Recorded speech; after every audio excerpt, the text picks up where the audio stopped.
Hola, bienvenidos a este primer episodio que comienza a respirar gracias a ustedes. Somos Veritas Cero, un lugar donde las historias se cuentan sin filtros, donde hablamos desde lo que somos y no desde lo que deberíamos ser. En este piloto queremos empezar por lo esencial, por nosotros mismos. Y hoy yo, Camila, quiero abrirles un pedacito de mi historia. Y no es porque sea perfecta o extraordinaria, sino porque es el punto de partida de todo lo que este podcast busca. Conversar desde la verdad, desde lo que duele, lo que sana y lo que transforma. Así que si están listos, acompáñenme. Quiero contarles cómo llegué hasta aquí. Listo, Camila. Cuéntanos cómo empezaron tus primeros años en el colegio, cómo fueron, cómo empezaste a sentirte diferente. Bueno, pues yo mis primeros años en el colegio, los que recuerdo antes de sentirme diferente, fueron esos primeros años de primero, segundo, yo creo que hasta cuarto, más o menos. En esos años yo estudiaba en un colegio solamente para niñas, yo era una niña que tenía muchos amigos, yo era alguien que socializaba muchísimo, que quería mucho a mis amiguitas del colegio y por cuestiones de la vida, a mí me cambian de colegio más o menos en cuarto, a mitad de año de cuarto, porque hay un problema en mi familia que hace que se rompa y yo me tenga que ir a vivir con mi mamá en un barrio diferente y pues mi mamá es profesora. Entonces, ella me pasa de colegio a estudiar en donde ella trabajaba. Yo hasta ese momento me sentía una niña lo más normal del mundo. El cambio más drástico fue que yo llegué a otra casa donde yo no conocía a nadie, donde yo no tenía amigos de nada, donde yo no tenía contacto con las personas y llegó a un colegio en donde al momento de entrar yo empiezo a sentir una especie de rechazo porque llega un cambio en el que ya no solamente no es un colegio cerca de mi casa, sino que es un colegio muy lejos y además de un colegio mixto, donde también hay hombres, hay niños, por el contexto social también el colegio era un espacio totalmente diferente y yo jamás, o sea, cuando llegué, yo creo que fue un punto de inflexión porque yo jamás me había sentido como tan diferente y tan excluida. Entonces yo me acuerdo que yo llegué, yo casi no hacía amiguitos, yo hice una amiguita como a los primeros días de llegar y después me hice más amiguitas que me decían que no me podía juntar con mi primera amiguita porque esa todo el mundo la odiaba y nadie podía ser amiga de ella. Y yo no entendía qué era lo que pasaba, eso era una dinámica de exclusión muy extraña ya. Y empezó un gran problema en mi vida, que es que cuando yo llego, más o menos en cuarto de primaria, a mitad de año, yo empiezo a sufrir de mucho bullying por parte de mis compañeros.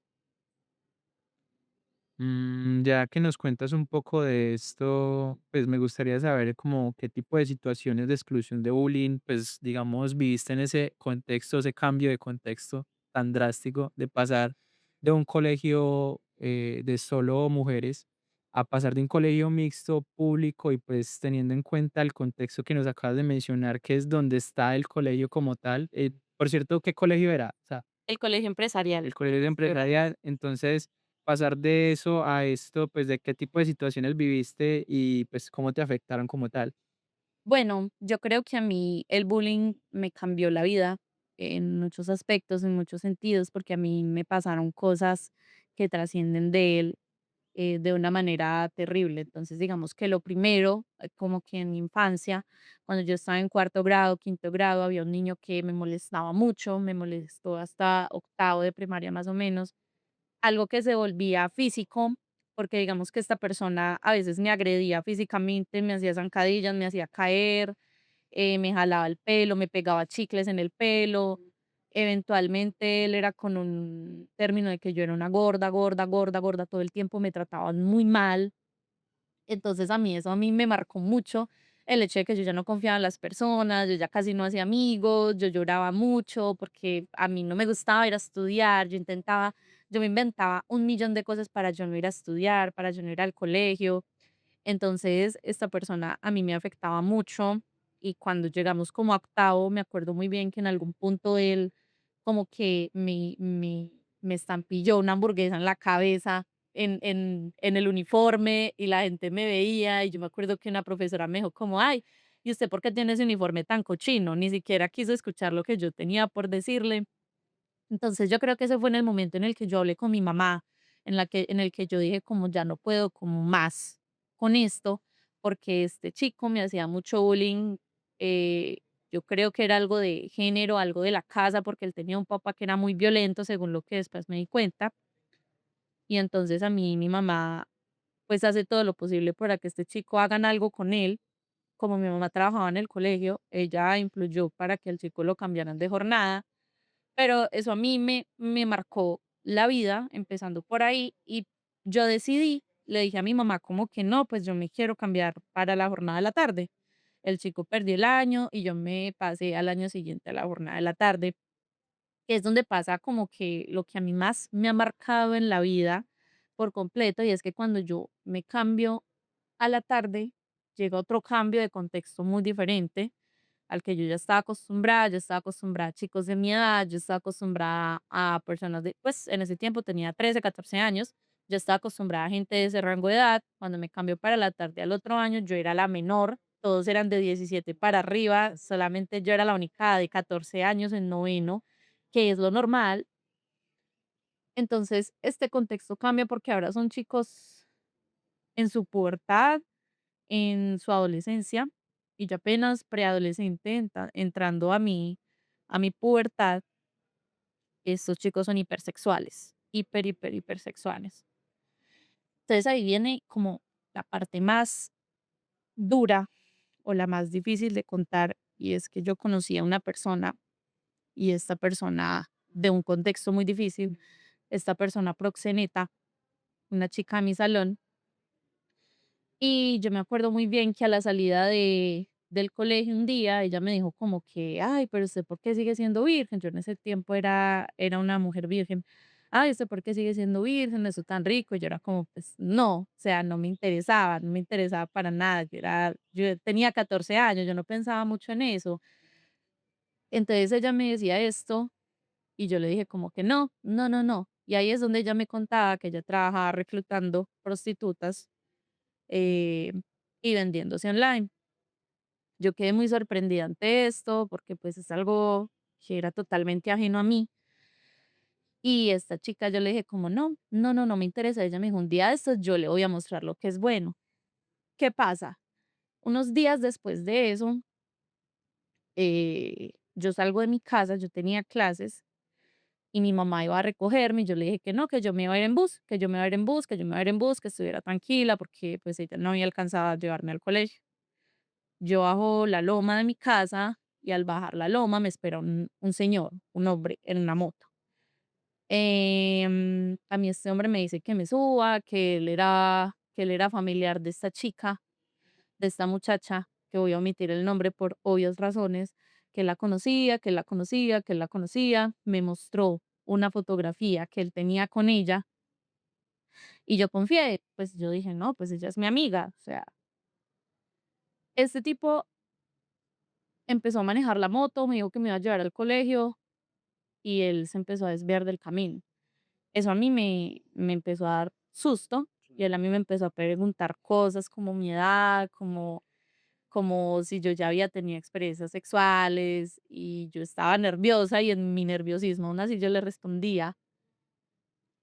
Y llegó un momento en el que este tipo se mete por alguna zona así boscosa, montañosa. Yo sabía que yo ya no iba para el colegio y yo empecé a llorar y yo le dije, vea, por favor, yo le doy mi celular, yo le doy lo que usted quiera, por favor, no me lleve.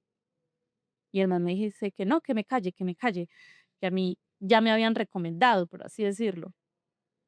Mm, Él me deja en una zona boscosa de una montaña que queda por la vía al pollo, y el man me viola. Él me lleva hasta un punto detrás por una montaña. El man me viola, llega, agarra la moto, me dice que me vuelva a montar, que ahora sí me va a llevar al colegio. Mentira, me deja en un barrio que yo no conocía, que yo no sabía dónde era, que yo no reconocía de ninguna manera. Y esta persona me deja ahí, a la deriva. Procede todo lo que debería pasar. Yo llamé a mi mamá, bueno, pues una señora me ayudó. Yo llamé a mi mamá, llamé a mi tía, me contestó primero mi tía. Entonces yo le dije, bueno, pasó esto, me violaron, abusaron de mí.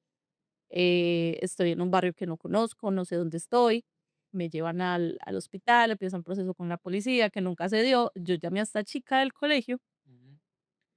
y pues ella nunca admitió que ella haya hecho algo o que ella lo haya mandado, pero yo estoy consciente de que este hombre sí la conocía. Al esto quedar así, al cerrarse el caso, al no poder hacer absolutamente nada, llega el punto más difícil de todos, que es volver al colegio. Uno después de volver al colegio, después de una violación, es una de las peores cosas que uno puede experimentar, porque además de estar cerca de una persona que uno considera victimario, uno llega a que la gente lo mire todo el tiempo a uno, porque la gente de mi colegio se dio cuenta por lo que yo pasé. Y yo llego y lo primero que pasa es que cuando yo llego a mí me da un ataque de ansiedad muy fuerte. Yo me empiezo a hiperventilar, me empiezo a poner ansiosa, empiezo a llorar. Mi prima, que en ese momento estudiaba en el colegio, me ayuda, me abraza, me dice que me tranquilice. Yo no soy capaz, un ataque de ansiedad es muy difícil de controlar y me llevan a la oficina del psicólogo. Este hombre me mira, me dice que me calme, que lo tengo que superar, que deje de ser exagerada porque yo no podía estar haciendo eso en el colegio. Yo quedo sorprendida, como que a estas alturas de mi vida, ya casi muchos años después, casi 7 años después de lo que pasó, esto fue en 2018, a mí me sorprende mucho esta reacción de este psicólogo. Él me envía para el salón y en el salón es algo muy extraño porque estas personas me empiezan a tomar como a no creerme, como a no creerme, como a tomarlo como algo muy, muy X que me tenía que pasar y yo lo empecé a tomar así, de la misma manera. Yo siento que yo no le di la verdadera importancia que tuve que haber dado porque fue una violación, algo muy traumático y yo lo único que pensaba era, bueno, ¿y ahora qué va a pasar? Más porque yo en ese momento tenía una pareja, esa pareja llega y me dice como, cuando se entera esta persona que me violaron, él llega y me dice como, ay, yo quería ser tu primera vez. Eso es algo que a mí me marca, pero a mí me marca más la actitud de las personas en el colegio que lo minimizaban por ser una chica que obviamente seguía siendo marginada por mi complexión, por ser una persona gorda. Entonces ellos como que lo veían de una manera Pues como que lo diferente. normalizaban de cierta Claro, manera y pues tratar como de lidiar tú sola, porque tú fuiste la que viste pues esa situación, pues ellos no sabían de más y no pues sabían como la gravedad del caso, porque pues claro, a fin de cuentas a ellos no les pasó, a la que sí, le pasó fue a ti. fue a mí, Entonces fue como algo totalmente. como ellos no tuvieron esa suficiente empatía, porque en ese contexto normalizaron tanto las violaciones y tanto la violencia que pues simplemente no sabían el grado de la situación. Totalmente. Pero bueno, pues ahora que hablamos de eso y las otras personas que se involucraron, ¿como qué apoyo recibiste o qué personas te apoyaron? Aparte de Te tu madre y Bueno, no, pues la verdad yo tengo una mejor amiga hace muchísimos años, hace casi 10 años. Yo creo que ella fue a la primera persona fuera de mi familia a la que yo le conté lo que me pasó. Y ella y yo vivimos un proceso muy difícil externo al colegio por ser chicas, chicas hipersexualizadas en un contexto muy sexualizado y ella yo creo que fue pues igual mi principal apoyo.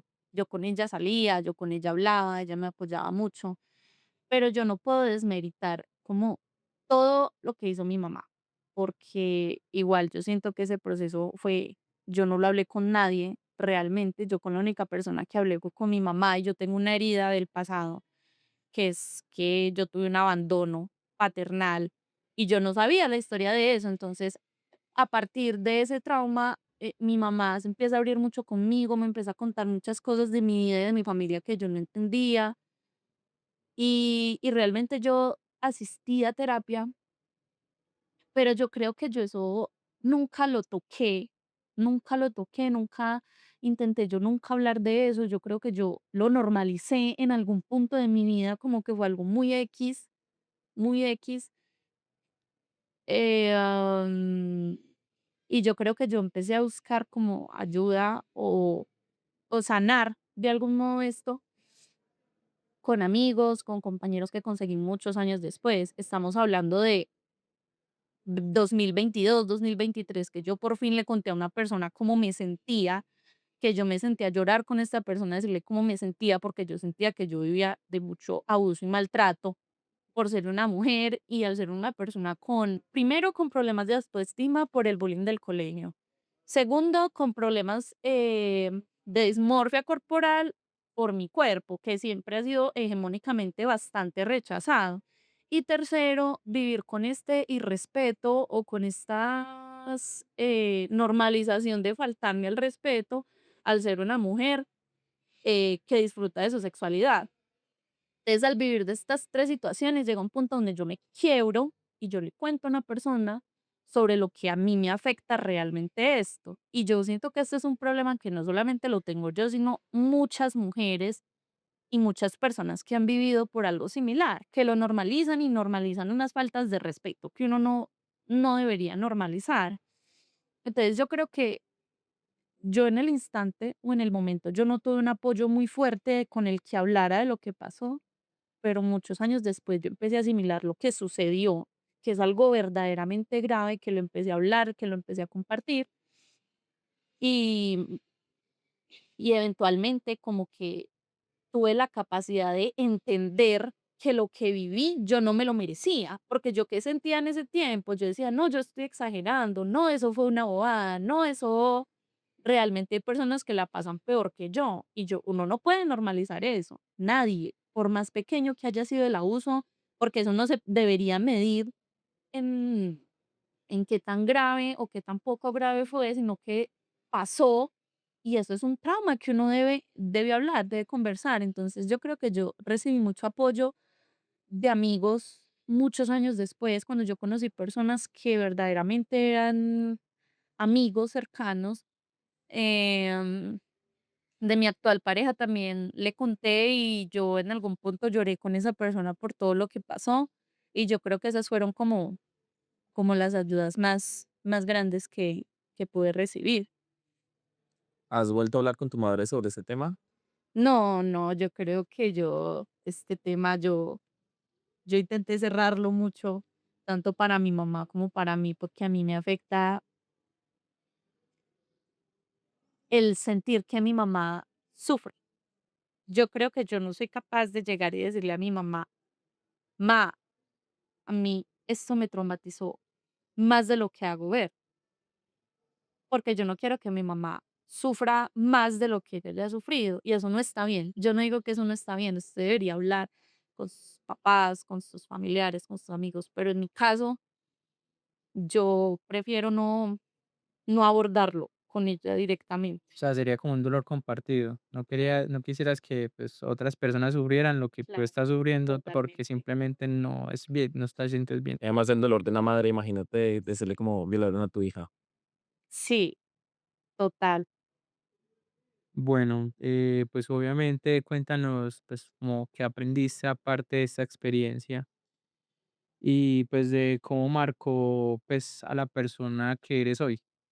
Bueno, yo creo que eso fue por lo principal que yo les compartí a ustedes que quería hacer este podcast porque a mí eso no solamente me cambió para mal, eso a mí me ayudó a reconocer muchas cosas de mi persona y lo principal que me cambió es que yo empecé a encontrar mucho orgullo por la mujer y por el feminismo. Me empezó a interesar mucho el feminismo de la mujer, las mujeres empoderadas, porque nosotras no tenemos por qué aguantar estas cosas de los hombres, no tenemos por qué aguantar esta normalización que viene de adolescentes, de adultos, porque a mí años después me dijeron que era mentira lo que estaba diciendo cuando jamás fue mentira.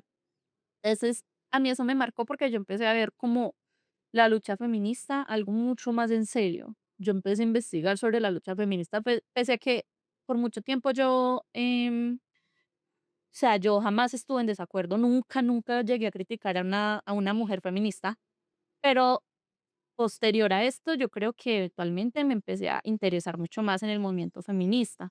Empecé a investigar mucho sobre el derecho de la mujer y empecé a darme cuenta que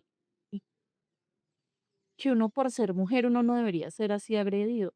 Nadie merece ese sufrimiento, nadie merece ese dolor, pero a mí esto marcó mucho a la persona que soy, porque yo ahora pienso y siento que tengo un criterio muy fuerte sobre, sobre que las mujeres nunca van a tener la culpa. Yo ese día salí de mi casa con uniforme de educación física, desarreglada, yéndome para el colegio a mis 14 años. Una mujer jamás va a merecer que sea violada, que sea agredida, y ninguna diversidad, ninguna diferencia debe marcar como que alguien se pueda aprovechar de usted. Entonces, el objetivo de contar mi historia acá, hoy, con ustedes, más allá de eso, es buscar que la gente escuche lo que muchas personas tienen por decir y reconozcan en las palabras qué tanto sufre una persona que es diferente, que es una minoría, que es opuesta a lo que se tiene estimado como el poder. Y esto a mí me cambió mucho en ese aspecto.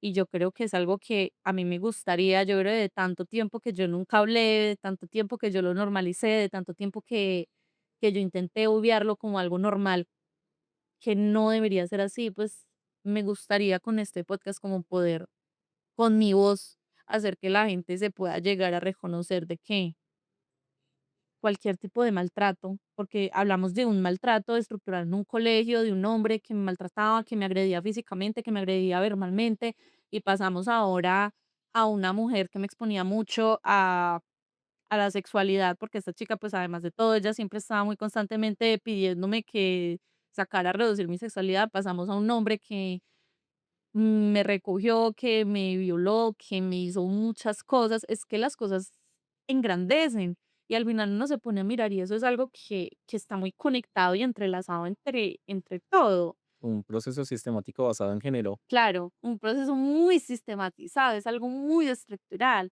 Uno no ve las conexiones hasta que uno no se sienta a ver qué fue lo que yo viví y cómo se relaciona lo que me pasó y pasó y pasó y pasó con la persona que soy hoy. Yo creo que todo fue un efecto, una bola de nieve muy grande.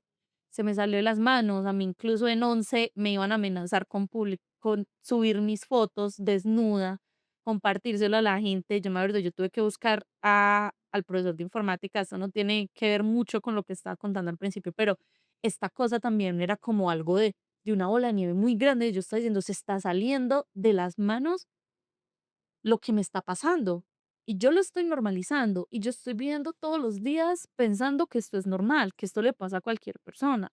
Y le puede pasar a cualquier persona, pero esto no es normal. Esto es violencia que una persona tiene que vivir y que nadie debería afrontar.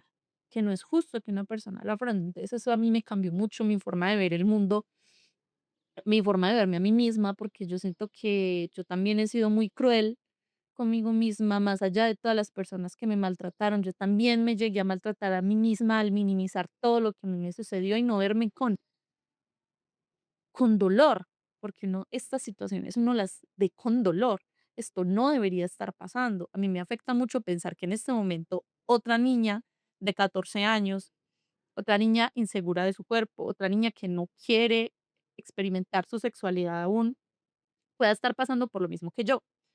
Entonces yo creo que esto es algo que lo marca a uno y que lo cambia a uno y que lo motiva a uno a ser una persona que no quiere que esto vuelva a pasar. Aunque es algo inevitable, es algo que yo no quiero que vuelva a pasar. Y si está en mis manos contar esta historia y decirla y contarla por primera vez al público, que es algo que a mí no me gusta que sepan, pero realmente quiero que sepan porque es que esto no es algo que se deba esconder. em, yo creo que de esa manera es que soy la persona que soy hoy en día.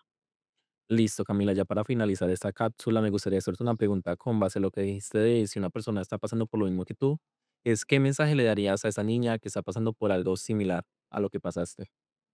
Bueno, pues la primera es que no tenga miedo. El miedo, el miedo detiene. Yo creo que yo permití muchas cosas en mi vida por haber tenido miedo. Tuve miedo de que esta esta persona tuviera consecuencias, tuve miedo de que de pronto si mi amiga hubiera estado involucrada tuviera consecuencias. No hay que tener miedo porque nunca ninguna persona que te haga sentir que lo que estás viviendo es normal vale la pena. Nadie. Puede ser cualquier persona, puede ser tu pareja, tu mejor amigo, tu hermano, tu papá. Si tú estás pasando por esto y tienes miedo porque sientes que esas personas no te toman en serio y que piensan que lo debes normalizar, no está bien. Quítate el miedo de la espalda, de los hombros, porque eventualmente las cosas mejorarán y es mucho mejor uno llegar y hablar con la verdad y hacer que las personas que hacen el daño afronten lo que están haciendo. Yo creo que no solamente esto va a las niñas víctimas del abuso sexual, esto va a todo aquel que lo hacen sentir menos en el colegio, que lo hacen sentir menos en el trabajo, que lo hacen sentir menos en la universidad. Todas las personas que tengan una diferencia étnica, sexual, de cuerpo, que no sean hegemónicas, personas que tengan este problema porque se sienten rechazadas y que les están haciendo este rechazo. No tengan miedo de decir las cosas, porque es que nada, nada, nada justifica que alguien lo dañe a uno mismo. Nada. Entonces, a todas las personas que escuchan esto, que tienen estas diferencias, que tienen estas vivencias muy dolorosas, espero que no alzar la voz no significa ir a contarle la historia a todo el mundo. Alzar la voz significa no permitir que estas cosas pasen, porque nadie se las merece. Ni siquiera uno, aunque uno piense que uno se merezca todo lo malo en este mundo. No, nadie, nadie. Entonces, mi mensaje y el mensaje más importante que quiero dejar acá es que suelten el miedo, dejen, dejen el miedo y entiendan que nada debe pasar por encima de ustedes. Nada ni nadie. Entonces, ese es el mensaje que me gustaría enviar. Muchas gracias, Camila, por contarnos tu historia. No, muchas gracias a ustedes por escucharme. Esperamos que nos sigan escuchando en nuestros próximos capítulos. En este piloto recordamos que lo hacemos entre nosotros, pero eventualmente empezarán a venir más invitados, más personas que quieran compartir sus historias. Y si ustedes, personas que nos estén escuchando, quieren compartir algo con nosotros, pero no se quieren mostrar acá, nosotros la podemos contar por ustedes.